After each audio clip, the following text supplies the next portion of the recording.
গৌরাঙ্গ গড়েছে গৌরাঙ্গ গড়েছে গৌরাঙ্গ গড়েছে গৌরাঙ্গ গড়েছে কত বিধি গৌরাঙ্গ গড়েছে কত বিধি গৌরাঙ্গ গড়েছে কত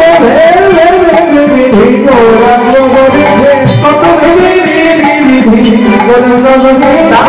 নয়নে হেরে না নয়নে হেরে না নয়নে হেরে না নয়নে হেরে আহা দিলে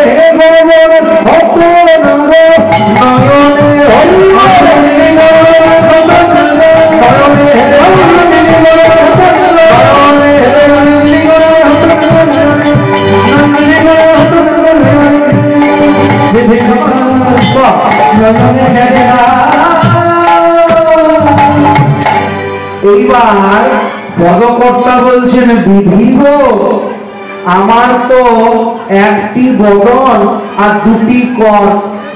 একটি মুখ আর দুটি হাত তা ভগবান ও বিধি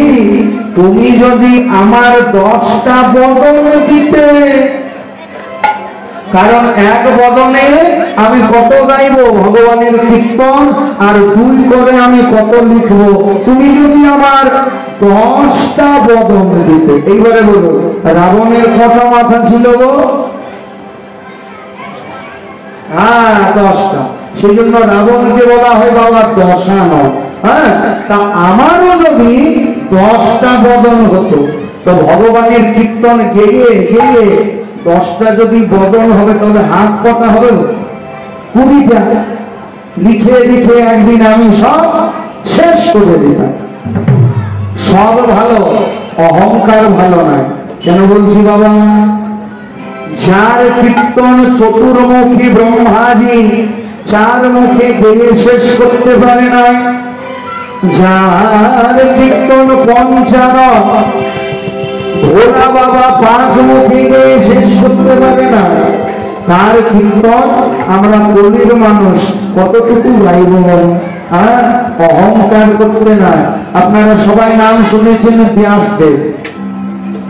একদিন ভগবানের কীর্তন লিখছে আর লিখতে লিখতে শেষে লিখে দিয়েছে ইতি ইতি মানে ভগবানের যত কীর্তন আছে সব শেষ তাহলে ব্যাসদেবেরও অহংকার আছে হ্যাঁ মায়েরা যেই না ব্যাসদেবের অহংকার হলো ভগবান ভাবছে ঠাকুর তাহলে তোমার অহংকার চূর্ণ করতে হবে সেই জন্য আমি কালকে বলেছি না ভগবান কি খায় গো অহংকার এবার ব্যাসদেব যখন স্নান করতে যাবে সমুদ্রে তখন ভগবান একটা চোরক পাখি সাজবে আর নিজের ঠোঁটে সমুদ্রের জল